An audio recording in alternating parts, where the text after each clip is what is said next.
Hi hello ನಮಸ್ಕಾರ. ಜಿಪಿಎಸ್ಗೆ guest ಆಗಿ ಆಗಮಿಸಿದಂತಹ ಡಾಕ್ಟರ್ ವೀರೇಶ್ ಹಂಚಿನಾಳ್ ಸರ್ ಇವರಿಗೆ ಸ್ವಾಗತ ಸರ್. ಸ್ವಾಗತ.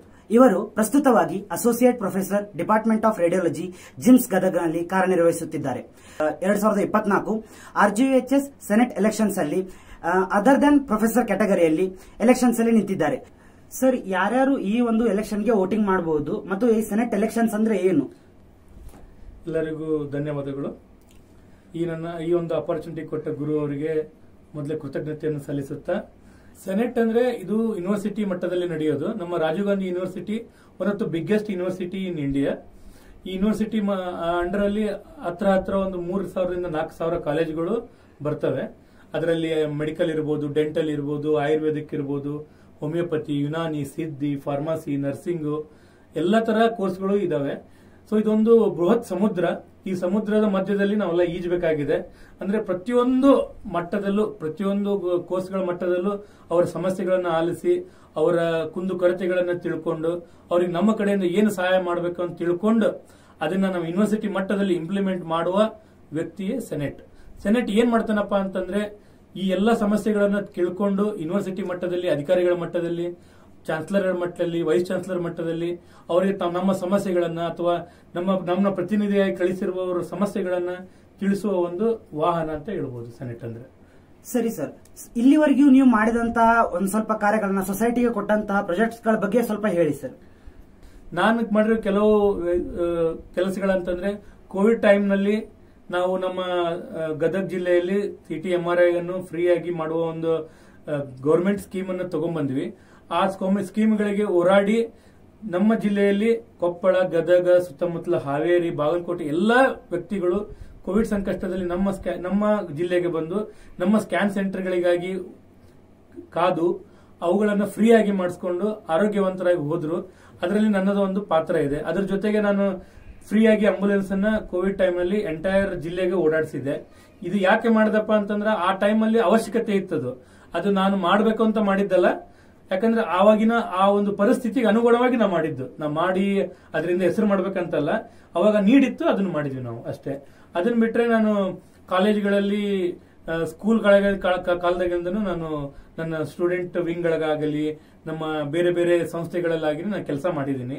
ಬೇರೆ ಬೇರೆ ಲಯನ್ಸ್ ಕ್ಲಬ್ಗಳಾಗಲಿ, ಅಥವಾ ನಮ್ಮ ಸ್ಕೂಲಿನ ವಿದ್ಯಾರ್ಥಿ ಸಂಘಗಳಾಗಲಿ, ನಮ್ಮ college medical college teachers association ಸ್ಥಾಪನೆ ಮಾಡುವುದರಲ್ಲಾಗಲಿ ಪ್ರತಿಯೊಂದು ಹಂತದಲ್ಲೂ ಪ್ರಯತ್ನ ಮಾಡ್ತಾನೆ ಇದ್ದೀನಿ. ಸರ್, ಈಗ ಎಲೆಕ್ಷನ್ ಇದೆ, ವೋಟಿಂಗ್ ಮಾಡ್ಬೇಕೆಲ್ರು. ಸೊ ನೀವು ಗೆದ್ದು ಬಂದ್ರೆ ಏನೇನ್ ಕಾರ್ಯಗಳನ್ನ ಮಾಡ್ತೀವಿ, ಅಥವಾ ನಿಮ್ ಫ್ಯೂಚರ್ ಪ್ಲಾನ್ಸ್ ಏನ್ ಸರ್?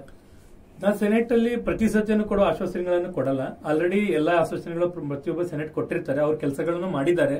ಎಲ್ಲ ಸೆನೆಟ್ಗಳು ತಮ್ಮ ತಮ್ಮ ಕಾರ್ಯಗಳಲ್ಲಿ ಪರಿಣಿತಿ ಹೊಂದಿ ಕೆಲಸಗಳನ್ನು ಮಾಡಿದ್ದಾರೆ. ನಾ ಮಾಡೋ ಹೊಸ ಕೆಲಸಗಳೇನಂದ್ರೆ, ಪ್ರತಿಯೊಂದು ಹಂತದಲ್ಲೂ ಹೊಸ ಹೊಸ ಸಂಶೋಧನೆಗಳಾಗಬೇಕು.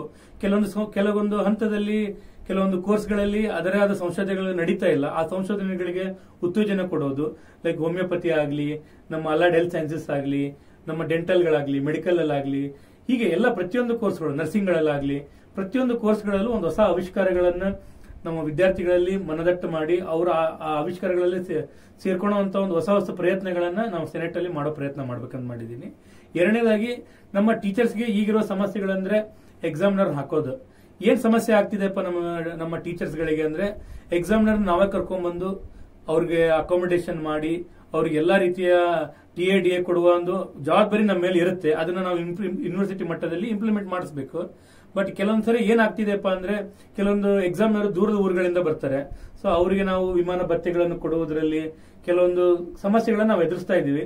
ಆ ಸಮಸ್ಯೆಗಳನ್ನು ಯೂನಿವರ್ಸಿಟಿ ಮಟ್ಟದಲ್ಲಿ ಕೂಲಂಕಷವಾಗಿ ಪರಿಶೀಲಿಸಲು ನನ್ನ ಒಂದು ಸಹಾಯ ಸಹಕಾರ ನೀಡಿ ನಾನು ಅದರಲ್ಲಿ ಮಾರ್ಪಾಡು ಮಾಡುವ ಒಂದು ಪ್ರಯತ್ನ ಮಾಡ್ತೀನಿ. ಅದರ ಜೊತೆಗೆ ಇಂಪಾರ್ಟೆಂಟ್ ಕೆಲಸ ನಾವು ಮಾಡಬೇಕಾಗಿರೋದಂದ್ರೆ ಈಕ್ವಲ್ ಅಪಾರ್ಚುನಿಟಿ. ಏನಾಗ್ತಿದೆ ಅಂದ್ರೆ, ಎಲ್ಲಾ ಟೀಚರ್ಸ್ ಅಲ್ಲಿ ಒಂದಿರೋ ಸಮಸ್ಯೆ ಏನಪ್ಪಾ ಅಂತಂದ್ರೆ, ಎಲ್ಲಾ ಟೀಚರ್ಸ್ ಹೇಳ್ತಿರೋದು ಎಕ್ಸಾಮ್ ಕೆಲವೊಬ್ಬರಿಗೆ ಅಷ್ಟೇ ಬರುತ್ತೆ, ಎಲ್ಲರಿಗೂ ಬರ್ತಾ ಇಲ್ಲ ಅಂತೇಳಿ. ಸೊ ನಾವು ಅದನ್ನ ಏನ್ ಮಾಡಬೇಕು, ಎಲ್ಲರಿಗೂ ಈಕ್ವಲ್ ಅಪಾರ್ಚುನಿಟಿ ಆಗಿ ಎಕ್ಸಾಮ್ನರ್ ಹಾಕೋದಾಗ್ಲಿ, ಅವರು BOS ಮೆಂಬರ್ಗಳಾಗೋದಾಗ್ಲಿ, ಅಕಾಡೆಮಿಕ್ ಕೌನ್ಸಿಲ್ ಆಗೋದಾಗ್ಲಿ, ಎಲ್ಲ ಒಂದು ಕ್ಷೇತ್ರದಲ್ಲಿ ಅವ್ರಿಗೆ ಈಕ್ವಲ್ ಅಪಾರ್ಚುನಿಟಿ ಕೊಟ್ಟಾಗೆ ಹೊಸ ಹೊಸ ಆವಿಷ್ಕಾರಗಳು ನಮ್ಮ ಯೂನಿವರ್ಸಿಟಿ ಮಟ್ಟದಲ್ಲಿ ಬೆಳೀತವೆ. ಅದರ ಜೊತೆಗೆ ನನ್ನ ಇನ್ನೊಂದು ಮುಖ್ಯ ಉದ್ದೇಶ ಏನಪ್ಪಾ ಅಂದ್ರೆ, ನಮ್ಮ ರಾಜೀವ್ ಗಾಂಧಿ ಯೂನಿವರ್ಸಿಟಿಯಲ್ಲಿ ಸೋಷಿಯಲ್ ಸೆಕ್ಯೂರಿಟಿ ಸ್ಕೀಮ್ ನ ಇಂಪ್ಲಿಮೆಂಟ್ ಮಾಡೋದು. ಏನಪ್ಪಾ ಇದು ಸೋಷಿಯಲ್ ಸೆಕ್ಯೂರಿಟಿ ಸ್ಕೀಮ್ ಅಪ್ಪ ಅಂದ್ರೆ, ನಮ್ಮ RGHS ಟೀಚರ್ಸ್ ಗಳಿಗೆ ಅವರದೇ ಆದ ಒಂದು ಸೋಷಿಯಲ್ ಸೆಕ್ಯೂರಿಟಿ ಸ್ಕೀಮ್ ನನ್ನ ಇಂಪ್ಲಿಮೆಂಟ್ ಮಾಡೋದ್ರಿಂದ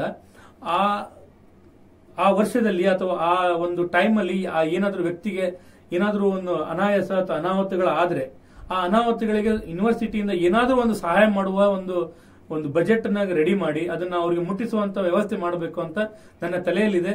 ಅದನ್ನ ಯಾವ ರೀತಿಯಲ್ಲಿ ಸರ್ಕಾರದ ಮಟ್ಟದಲ್ಲಿ ಆಗಲಿ ಯೂನಿವರ್ಸಿಟಿ ಮಟ್ಟದಲ್ಲಾಗಲಿ ಕುಲಂಕುಷವಾಗಿ ಎಲ್ಲರೂ ವಿಚಾರ ಮಾಡಿ ಗೌರ್ಮೆಂಟ್ ಲೆವೆಲ್ ಅಲ್ಲಿ ಪ್ರಪೋಸಲ್ ಇಟ್ಟು ಅದಕ್ಕೆ ಒಂದು ಕೆಲಸ ಮಾಡಬೇಕು ಅಂತ ನಾನು ಒಂದು ಯೋಚನೆ ಮಾಡಿದ್ದೀನಿ.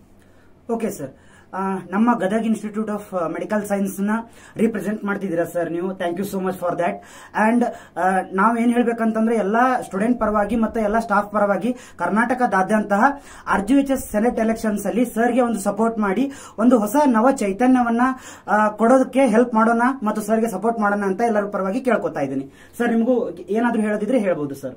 ನಾನು ಈ ಯೂನಿವರ್ಸಿಟಿ ಎಲೆಕ್ಷನ್ ಅಲ್ಲಿ ನಿಲ್ತಾ ಇದ್ದೀನಿ. ಡಿಸೆಂಬರ್ 10 ಎಲೆಕ್ಷನ್ ಇರುತ್ತೆ.